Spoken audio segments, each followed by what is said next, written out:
नमस्कार, मैं भूषण आप सभी का भूषण मैच में स्वागत करता हूं। कल हम त्रिभुज ट्रायंगल का एक वीडियो लाए थे जिसमें हम बहुत ही बेसिक यानी फर्स्ट स्टेज था, यानी उसमें हम इंट्रोडक्शन के बारे में इंट्रोडक्शन किए थे उसकी छोटी छोटी बिंदुओं के बारे में, रेखाओं के किरण के बारे में हम जानकारी प्राप्त किए थे। कुछ हम कोण भी बताए थे, 5-7 कोण बताए थे, जो फिर से हम देख लेते हैं। उनको थोड़ा रिवाइज करते हैं जल्दी जल्दी। बिंदु बताए थे जो अपरिभाषित है, बिंदुओं से मिलकर ही क्या बना है, एक रेखा बना है। ठीक है, किरण जो होता है कि एक सीमित होता है, एक क्या होता है इसका, एक असीमित होता है। ठीक है, ये लाइन सेगमेंट बताए थे। एक रेखा होता है, रेखा में दोनों असीमित होता है। चलिए, अब एक रेखा खंड होता है, रेखाओं के ही खंड को क्या बोलते हैं, रेखा खंड बोलते हैं, जिसका क्या होता है, ये सीमित होता है। ये भी मान सकते हैं, कुछ भी मान सकते हैं, इसको हम किरण को भी मान सकते हैं। चलिए आगे हम बताए थे कि अगर कोण के बारे में बताए थे, तो कोण बताए थे कि अगर दो किरण एक ही जगह से निकलती है, दो किरण एक ही जगह से निकलती है, तो उसके बीच जो बनते हैं उसे कोण कहते हैं। ठीक है, और ये दोनों क्या कहलाते हैं, ये जो किरण जो है ये क्या कहते हैं, उसका भुजा कहलाते हैं। ठीक है, यही जहाँ जाकर फिर आपस एक जगह उभयनिष्ठ बनते हैं, इसी को हम क्या कहलाते हैं, शीर्ष कहलाता है। हम बताए थे कि कल की किसी भी त्रिभुज में आकृति में जो क्या होता है, अगर 4 तरबुज है तो 4 को इसमें, अगर यहाँ पर 4 को क्या होगा, रेखाखंड होगा, इसमें 4 जगह मिल रहा है करके, तो 4 शीर्ष होंगे इसमें। ठीक है, तो हम त्रिभुज के बारे में बात करें तो इसमें क्या होगा, 3 भुजा होता है, यानी 3 भुजाओं को ही आम से बोलते हैं, इसी को साइड्स बोलते हैं। 3 शीर्ष होता है, 3 कोण होता है।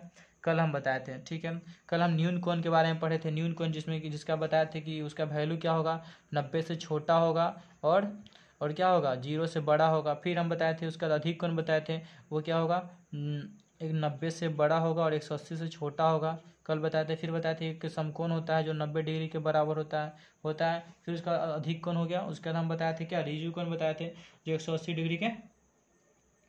डिग्री के बराबर होता है, ये वाला 180 डिग्री वाला। उसके हम बताए थे कि पूरे यानी प्रतिवर्तित कोण बताए थे, जो क्या होता है, 180 से बड़ा होता है।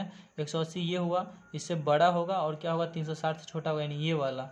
कल हम बताए थे आपको ये वाला कोण, यानी जो क्या होगा, 180 से बड़ा होगा, लेकिन 360 से क्या होगा, ये 360 से छोटा होगा। ठीक है, तो ये हम बताए थे क्या, इसको पुनर्युक्त कोण या प्रवर्ती कोण बताए थे। ठीक है, उसके बाद हम पूरक के बारे में पूछे थे। पूरक होता है, अनुपूरक या कोटि पूरक, जो क्या होता है, वैसे दो कोण जिनका मतलब योग 90 के बराबर होता है। एक थीटा होगा, एक 90 माइनस थीटा होगा, यानी एक अगर 40 होगा तो दूसरा क्या होगा, 90 माइनस 40 यानी 50 हो जाएगा। ठीक है, समझ गए, यानी एक 40 अगर होगा तो दूसरा क्या होगा, 90 माइनस 40 यानी 50 आएगा।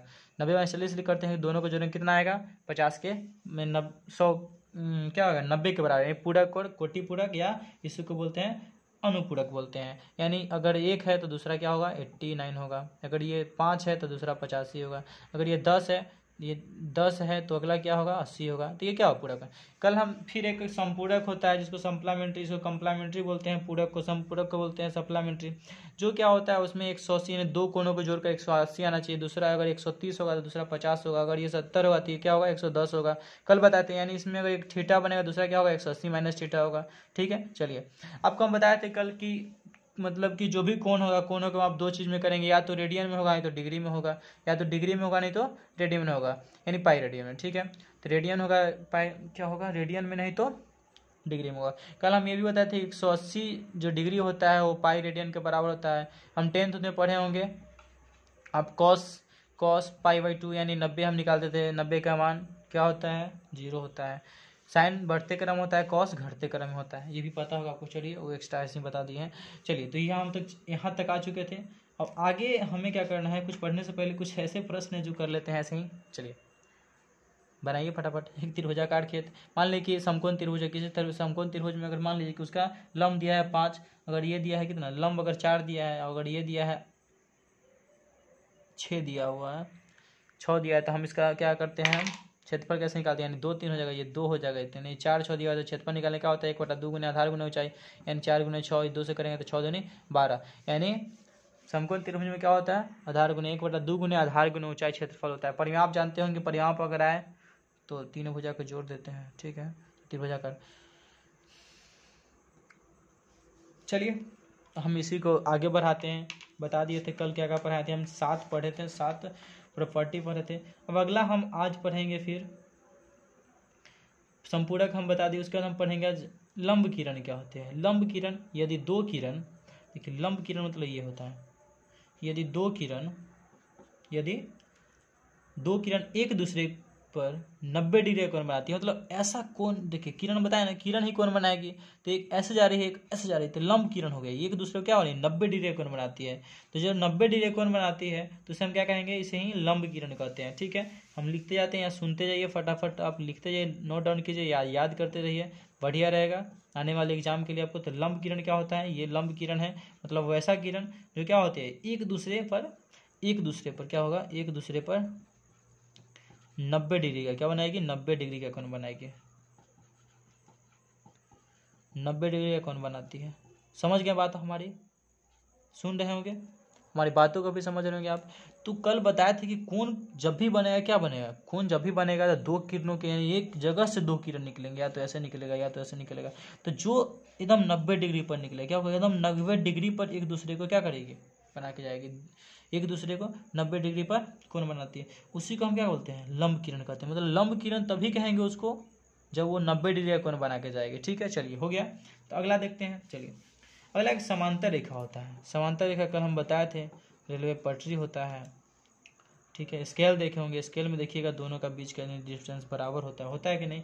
तो ये समांतर जो रेखा होती है, पैरेलल लाइन जो होता है, ठीक है, समांतर जो रेखा होता है ये आपस में कभी नहीं मिलती है।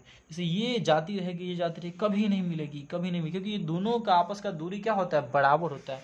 तो समांतर रेखा समझ गए, मतलब क्या होता है, ऐसे दो रेखा है, ऐसे दो रेखा जो एक दूसरे को कभी नहीं प्रतिच्छेद करेगी। अगर ये बी है सी डी कुछ ही मान लीजिए, तो ये क्या है, कभी आपस में दोनों प्रतिच्छेद नहीं करेगी, प्रति मतलब मिलान नहीं करेगी। ये दोनों के बीच की दूरी जो होती है वो डिफरेंस बराबर होती है। कल एक और चीज़ बताया था, अगर ए बी इस तरह से दिया होता है तो हम कहते हैं क्या कि दोनों समांतर भी और बराबर भी है। ठीक है, चलिए कल छोटा छोटा हम बताए थे आपको, ये कोण का बताए थे, ये एल मतलब अगर एम लिखा हुआ है तो कोण का मान हो गया। अगर ऐसे लिखा हुआ है एल तो आप समझ जाएंगे क्या, नहीं, हाँ अगर इस तरह से लिखा हुआ है ए बी के ऊपर तो आप कहते थे कि नहीं ये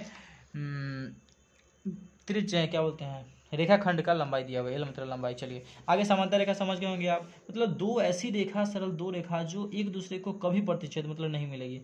अब रेखा व कोण के बारे में बताते हैं, जैसे रेखा से संबंधित कोण, रेखाएं व कोण, अभी तो हम पढ़े थे कोण के बारे में ऐसे ही। तब जो रेखा और कोण में हम संबंध देखते हैं। ठीक है, रेखा के बारे में समझ गए हैं, तो यानी लाइन, रेखा को हम क्या बोलते हैं, रेखा नाम नहीं है, लाइन्स वाला है, लाइन वाला, line and angle, line and angles के बारे में पढ़ते हैं। एंगल मतलब वही कोण, आगे देखते हैं, रेखाओं से ही कोण बनता है। तो पहला हम देखते हैं आसान कोण, क्या आसन कोण, आसन कोण को हम अंग्रेजी में बोलते हैं, क्या बोलते हैं, adjacent angle, adjacent angle, adjacent angle, आप अंग्रेजी में नाम पढ़ लीजिएगा, हम लिख दिए हैं ANDJACENT एंगल। चलिए, यानी यदि दो कोनों का शीर्ष बिंदु एक ही हो, दो कोनों का शीर्ष बिंदु क्या होगा, एक ही हो, तथा उनकी एक भुजा वहनिष्ठ हो। मतलब देखिए दो किरण मान लीजिए इस तरह से बनेगा, और एक जो भुजा होगा, मतलब दो कोण बनेगा, दो वही है वो है। ठीक है, दोनों का शीर्ष एक है, एक ही जगह मिल रहा है, और उसमें क्या होता है, उनकी एक भुजा जो क्या होगा, उभयनिष्ठ हो। मतलब ये दोनों कोण बन रहा है, इसका एक भुजा क्या है, उभयनिष्ठ है, मतलब बीच वाला क्या उभयनिष्ठ, मतलब दोनों में कॉमन है हो तो, एवं उन दोनों कोनों की अन्य भुजाएं उभयनिष्ठ भुजा के एक दूसरे ओर न हो। मतलब एक ही ओर अगर होगा, बाद में मान लीजिए कि ये है भुजा और इधर भी है और इधर भी है, मतलब एक ही तरफ हो, तो ये नहीं होगा उभयनिष्ठ। तो इसके लिए मान लीजिए कि अगर यहाँ पर हम ए लेते हैं, अगर ये मान लीजिए ABC और ये D हुआ, तो हम ऐसे लिख सकते हैं कि एंगल ये होगा BAC, फिर यहाँ लेंगे तो एंगल हम लिख सकते हैं क्या, BAC हो गया, एंगल B पूरा लिख सकते हैं BAD। तो इसमें B देखिए AB जो आ रहा है हमेशा आ रहा है ना, तो इसमें ये नहीं कहना, कहने का मतलब क्या है कि एक ही ओर ना हो, क्या होगा, एक ही ओर, ये दोनों तरफ होगा, ये कोई इधर कोई इधर होगा, मतलब ये उभयनिष्ठ होगा, अगर ये उभयनिष्ठ होना चाहिए। समझ रहे बात को, मतलब इसमें क्या होता है कि दो कोनों का शीर्ष एक ही बिंदु हो, और क्या होगा, उनकी एक भुजा उभयनिष्ठ हो, एवं उन दोनों कोनों के अन्य जो भुजाएं, दो अन्य भुजाएं उभयनिष्ठ भुजा को एक ही ओर हो, तो अगर एक ही ओर न होना चाहिए, मतलब अगर एक ही ओर होगा तो आसान कोण नहीं कहलाएगा। ठीक है, समझ गए। मतलब उभयनिष्ठ के दोनों तरफ भुजा होना चाहिए, एक तरफ नहीं होना चाहिए। अगर ये एक ही तरफ है तो समझिए कि ये क्या है, आसान कोण नहीं है। ठीक है, ये आसान कोण हुआ क्योंकि क्या है, दोनों तरफ इसका कोण बन रहा है, तो एक ही तरफ नहीं होना चाहिए। तो इस बे आपस में क्या होते हैं, परस्पर आसन कोण कहलाते हैं। मतलब अगर ये भुजा इस तरह का कोण बनेगा, अगर ये भुजा क्या है, ये कॉमन भुजा है, तो ये कोण आपस में क्या कहलाएगा, आसान कोण कहलाएगा। समझ गए। चलिए अगला देखते हैं। अगला आप सम्मुख कोण देखते हैं। क्या देखते हैं, सम्मुख या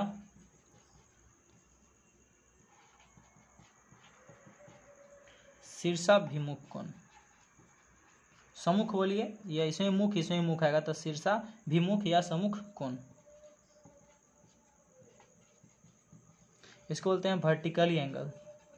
क्या बोलते हैं, वर्टिकली एंगल्स। चलिए इसमें क्या होता है, जब दो रेखाएं एक दूसरे को काटती है, मतलब इस तरह से काटेगी, काट दी, तो जब दो रेखाएं एक दूसरे को क्या करती है, काटती है, तो एक दूसरे के विपरीत बना कोण क्या बोला, उसी को हम क्या बोलते हैं, सम्मुख कोण कहते हैं।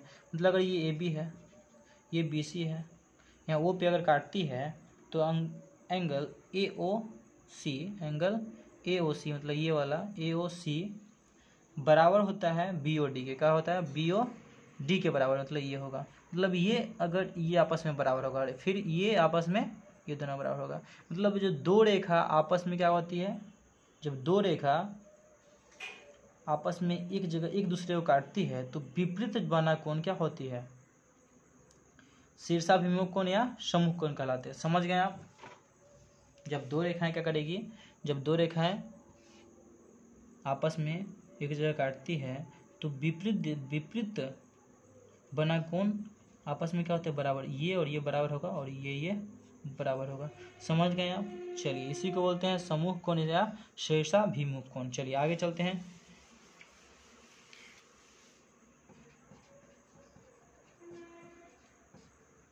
रैखिक युग्म, युग्म मतलब पेयर होता है, पता होना चाहिए आपको। रैखिक को लेनियर और पेयर। इसमें देखिए क्या होता है, लेनियर पेयर क्या होता है, यदि दो कोण इस प्रकार हो कि उनका शीर्ष बिंदु उभयनिष्ठ हो, मतलब उसका शीर्ष बिंदु क्या होगा, उभयनिष्ठ होगा। शीर्ष बिंदु क्या होगा, उभयनिष्ठ हो।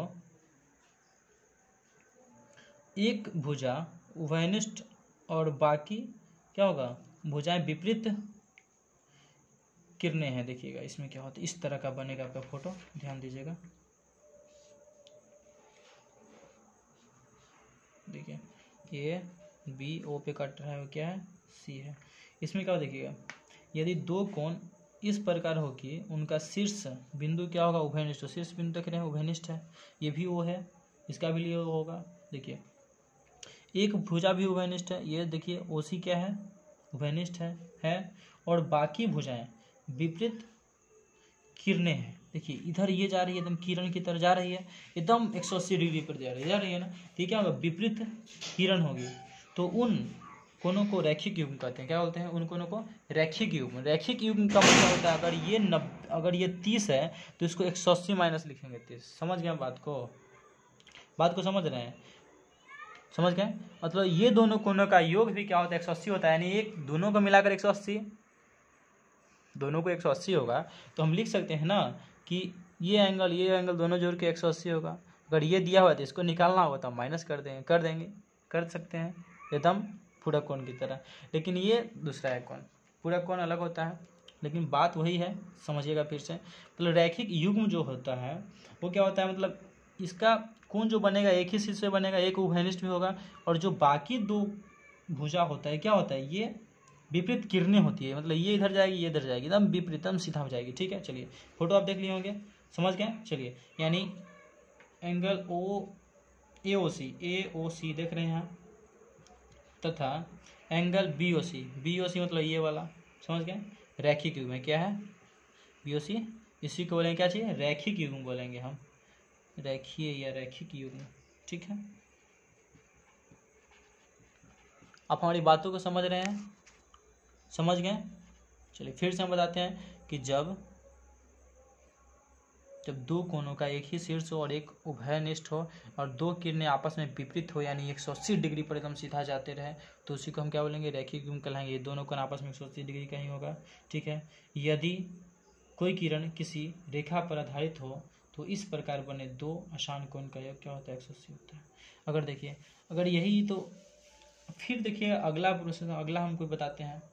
अगला क्या होता है कि अगर कोई भी रेखा है, रेखा समझते हैं, यानी बीच पे 180 डिग्री होता है। अगर कोई सीधी लाइन है, आपको पता है सीधी लाइन पर जब भी बनेगा तो ये अगर जितना बनेगा उसका ये दोनों जोड़ के 180 आना चाहिए। तो जैसे भी आप समझ जाइए, कोई भी किरण हो, किरण ये सीधा जाएगी, तो कोई भी किरण किसी रेखा पर आधारित, यानी कोई भी किरण किसी रेखा पर, यानी किसी रेखा पे आधारित हो तो इस प्रकार बने दो आसान कोणों का योग क्या होगा, अभी तुरंत बताते हैं। आसान कोण में क्या होता है, आसान कोण में क्या होता है, ये जो है उभयनिष्ठ होगा और ये एक तरफ, दोनों अन्य जो भुजा होगी एक तरफ नहीं होगी, वो क्या होगी, अलग अलग होगी। तो ये जब भी किरण क्या होगी, किरण पे होगी एक रेखा, यानी किरण पे होगी तो क्या होगा, दोनों कोनों का योग 180 के बराबर होगा। समझ गए। अगर इसको ओ मानेंगे, इसको ए मानेंगे, अगर इसको सी मानेंगे, इसको बी मानेंगे, तो हम लिख सकते हैं angle BOC plus angle COA बराबर 180। समझ गए। तो जब भी ये एक किरण पे बनेगा तो आपस में दोनों कोण का योग 180 के बराबर होगा। ठीक है, चलिए